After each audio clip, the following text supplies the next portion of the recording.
किराएदार बेटा।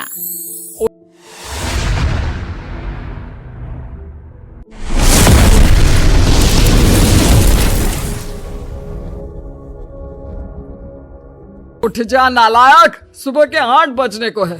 तुझे एग्जाम नहीं देना क्या? थोड़ी देर और सोने दीजिए ना पापा। तू उठता या फिर मैं तेरे ऊपर पानी फेंकूं? रोज गधों की तरह सोता रहता है। पेपर की कोई टेंशन ही नहीं है। और एक हमारा समय था जब हम पेपर में फेल होने के डर से रात भर पढ़ा करते थे, सो ही नहीं पाते थे। तो क्या आप उसका बदला मुझसे लेंगे? मैं 15 मिनट बाद उठ जाऊंगा। आप प्लीज जाइए, मुझे डिस्टर्ब मत कीजिए। इतना कहकर रौनक रजाई ढककर फिर से सो जाता है। तू ऐसा नहीं मानेगा, रुक मैं अभी पानी लेकर आता हूँ। बस फिर क्या था, इतना कहकर वो भागते हुए बाथरूम में जाते हैं और पानी की एक बड़ी सी बाल्टी लाकर रौनक के ऊपर फेंक देते हैं। पानी पड़ते ही रौनक झट से उठ जाता है। ये आपने क्या किया पापा? अब तो उठेगा नहीं तो यही करना पड़ेगा ना। वैसे थैंक्स डैड, आपके कारण ना अब मुझे नहाने की भी जरूरत नहीं पड़ेगी।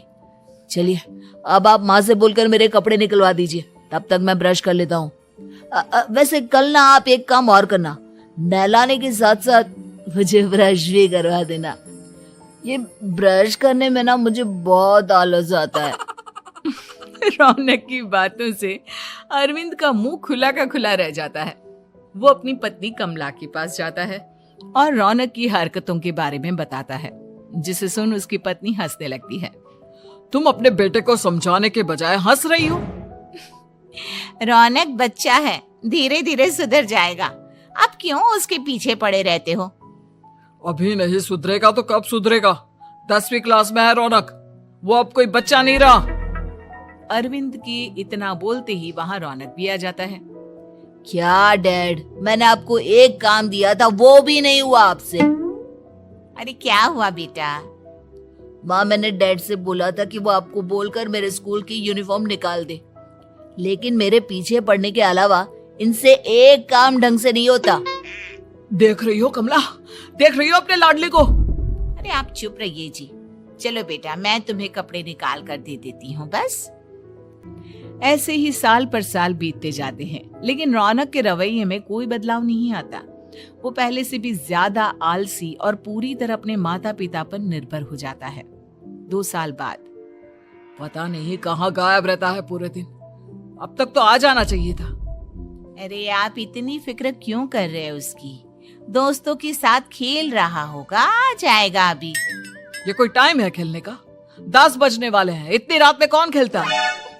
कमला कुछ कहती, उससे पहले ही रौनक वहां आ जाता है।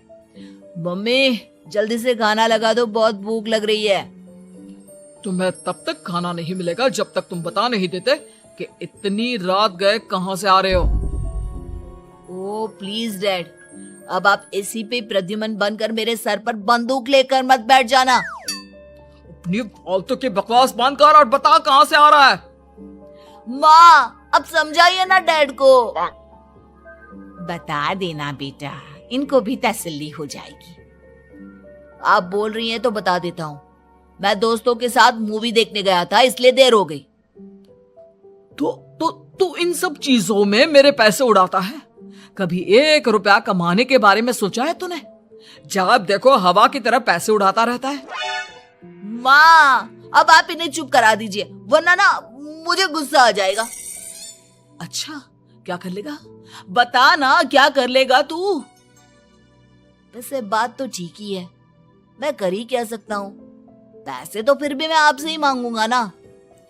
चलिए अब ये सब बात छोड़िए और मम्मी मेरे लिए खाना लगा दीजिए। अभी लगा देती हूँ बेटा। मैं बता रहा हूँ कमला, एक दिन ये ऐसे ही बिगड़ जाएगा।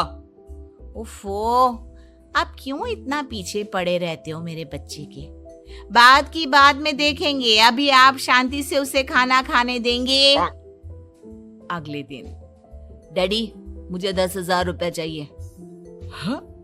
अब इतने पैसे क्यों चाहिए तुझे? डैड आप बिना सवाल किए कभी पैसे नहीं दे सकते क्या? जब तक तू बताएगा नहीं तुझे पैसे भी नहीं मिलेंगे। अरे अब आप अपने बेटे को पैसे भी नहीं दे सकते? नालायक, तेरी उम्र के लोग नौकरी करते हैं और एक तू है जो नौकरी करने का नाम ही नहीं लेता कभी। आप लोगों के होते हुए भला मैं नौकरी क्यों करूं? अरे हम कब तक पैसे देंगे तुझे? तुझे भी तो अपने पैरों पर खड़ा होना होगा ना। कौन सा उधार के पैरों पर खड़ा हूं? अपने ही तो पैरों पर खड़ा हूं मैं। इसी तरह रौनक दिन प्रतिदिन लापरवाह होता जाता है। उसकी लापरवाही को देखते हुए अरविंद और कमला अपने बेटे की शादी कराने का फैसला लेते हैं और 1 महीने के अंदर अंदर ही रौनक की शादी मेघा नाम की लड़की से करा देते हैं। शादी के कुछ दिन बाद, रौनक, मुझे एक अच्छी सी साड़ी चाहिए, आप ला दोगे ना? हाँ, क्यों नहीं। कितने तक की आती है साड़ी? यही करीब 5,000 तक की। तुम चिंता मत करो, मैं आज ही डैडी से पैसे मांगकर तुम्हारे लिए साड़ी ले आऊंगा। आप कब तक ऐसे ही अपने पापा से पैसे मांगते रहेंगे? कोई अच्छी सी नौकरी क्यों नहीं कर लेते आप? अरे डैड के होते हुए मुझे नौकरी करने की जरूरत ही क्या है? पर आप ऐसे कब तक उनसे पैसे मांगते रहेंगे? कुछ आपको अपने दम पर भी तो करना होगा ना। अब तुम भी बाकी लोगों की तरह मुझे ज्ञान देना शुरू मत कर देना। साड़ी चाहिए ना तुम्हें, मिल जाएगी बस। इतना कहकर रौनक अपने पिता से पैसे मांगने चला जाता है। डैडी, मुझे 5,000 रुपया चाहिए। अब 5,000 क्यों चाहिए तुझे? वो मेघा को साड़ी चाहिए थी। अरविंद आगे बिना कुछ कहे चुपचाप उसे पैसे निकाल कर दे देता है। कुछ दिन बाद, तुम्हें नहीं लगता कमला, रौनक हम पर पहले से भी ज्यादा डिपेंड हो गया है? मुझे तो अब उसके भविष्य की चिंता होने लगी है। कल को हमें कुछ हो गया तो वो क्या करेगा? काश तुमने पहले ये सोच लिया होता तो आज हमारा बेटा इतना लापरवाह नहीं होता। तब मुझे कहाँ पता था कि मेरा लाड़ प्यार उसे इतना बिगाड़ देगा कि वो इस हद तक लापरवाह बन जाएगा। कोई बात नहीं, अभी भी देर नहीं हुई। मुझे पता है उसे कैसे सुधारा जा सकता है। कैसे? अरविंद कुछ कहता उससे पहले रौनक वहां आ जाता है और पैसों के लिए हाथ फैलाने लगता है। डैड, मैं और मेघा बाहर घूमने जाना चाहते हैं। अरे वाह, ये आज सूरज कहाँ से निकला है? Dad please. अच्छा चलो, अब मुद्दे की बात करो। मुझे अब 25,000 चाहिए। अब तुम्हें 1 रुपया भी नहीं मिलने वाला। अगर तुम्हें पैसों की इतनी ही जरूरत है तो कोई ढंग की नौकरी कर लो। मम्मी, आप कुछ कहिए ना डैड को। बेटा, वो गलत क्या बोल रहे हैं? ये सब हम तेरे भले के लिए ही तो कर रहे हैं। मम्मा, मैंने बताया ना आपको, मुझे नहीं करनी कोई जॉब वॉब। तो ठीक है, निकल जाओ हमारे घर से। तुम्हारे जैसे लोगों के लिए मैंने ये घर खड़ा नहीं किया है। जितना ये घर आपका है ना, उतना ही मेरा भी है। मैं कहीं नहीं जाने वाला। जाना तो पड़ेगा ही तुझे, क्योंकि अब मैं तेरा कोई भी खर्चा नहीं उठाने वाला। ठीक है, मत उठाइए मेरा खर्चा, मैं अपने दम पर भी जी सकता हूँ। तो बेशर्मों की तरह अब तक यहाँ क्यों खड़ा है? अपना सामान ले और निकल जाए यहाँ से। रौनक पैर पटकते हुए वहां से चला जाता है। घर से निकालना जरूरी है क्या उसे? बिना पैसों के कौन रखेगा उसे किराए पर?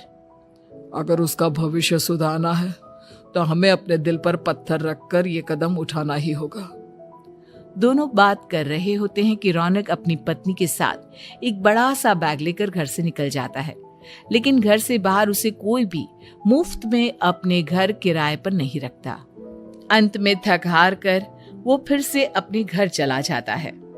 क्या हुआ? थोड़ी देर पहले तो दहाड़ते हुए घर से निकला था, अब क्या हुआ? नहीं रखा ना किसी ने तुझे किराए पर?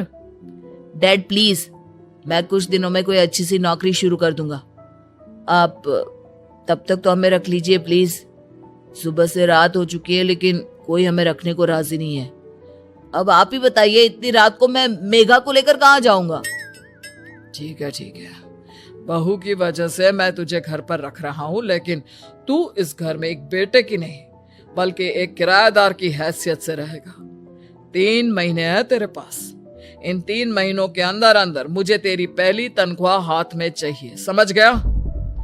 पक्का डैड, इन 3 महीनों के अंदर अंदर तो कोई बढ़िया सी नौकरी ढूंढ ही लूंगा मैं। ऐसे ही धीरे धीरे समय बीतने लगता है और अरविंद के दिए 3 महीनों में से 2 महीने बीत चुके होते हैं। पापा जी ने हमें 3 महीने दिए थे, जिसमें से 2 महीने तो बीत चुके हैं। अब ये आखिरी महीना बचा है। अरे तुम चिंता मत करो, आज मेरा ना 2 जगह इंटरव्यू है, दोनों में से कहीं ना कहीं तो जॉब लग ही जाएगी। अच्छा, all the best. Raunak interview के लिए निकल जाता है, जिसके बाद शाम में रौनक घर आता है। कैसा गया इंटरव्यू? आपकी नौकरी लगी या नहीं? अरे पहले सांस तो ले लेने दो अच्छे से। बताइए ना, मुझसे तो जरा भी इंतजार नहीं हो रहा है। वो दरअसल बात यह है कि मेरी नौकरी तो लग चुकी है, लेकिन पैसे बहुत कम है। कितने पैसे हैं? 15,000। इतने में अरविंद और कमला मिठाई का डिब्बा लेकर आ जाते हैं। बधाई हो बेटा। हम जानते थे तेरी जॉब जरूर लगेगी। लेकिन मेरी सैलरी बहुत कम है मम्मा। कम है तो क्या हुआ, धीरे धीरे बढ़ जाएगी। हाँ बेटा, हम तो बस चाहते थे कि तू अपने पैरों पर खड़ा हो जाए। मतलब अब आप मुझे घर से नहीं निकालेंगे? नहीं, ये सब हमने तुझे जिम्मेदार इंसान बनाने के लिए किया था। Thank you mummy papa. अगर आप दोनों ऐसा नहीं करते तो मुझे कभी अपनी जिम्मेदारियों का एहसास तक नहीं होता। आज आपने मुझे सिखा दिया कि इंसान का अपने पैरों पर खड़ा होना भी जरूरी होता है। इतना कहकर रौनक झट से अपने माता पिता के गले लग जाता है और अपनी कमाई की पहली तनख्वाह वो अपने माता पिता के हाथ में सौंपता है। इस तरह रौनक एक गैर जिम्मेदार व्यक्ति से एक जिम्मेदार व्यक्ति बन जाता। उम्मीद है कि आपको हमारी ये कहानी पसंद आई होगी। कृपया हमारे चैनल को सब्सक्राइब करें और सभी अपडेट्स के लिए बेल आइकन जरूर क्लिक करें। और हाँ, वीडियो लाइक और शेयर करना मत भूलिएगा। Bye bye.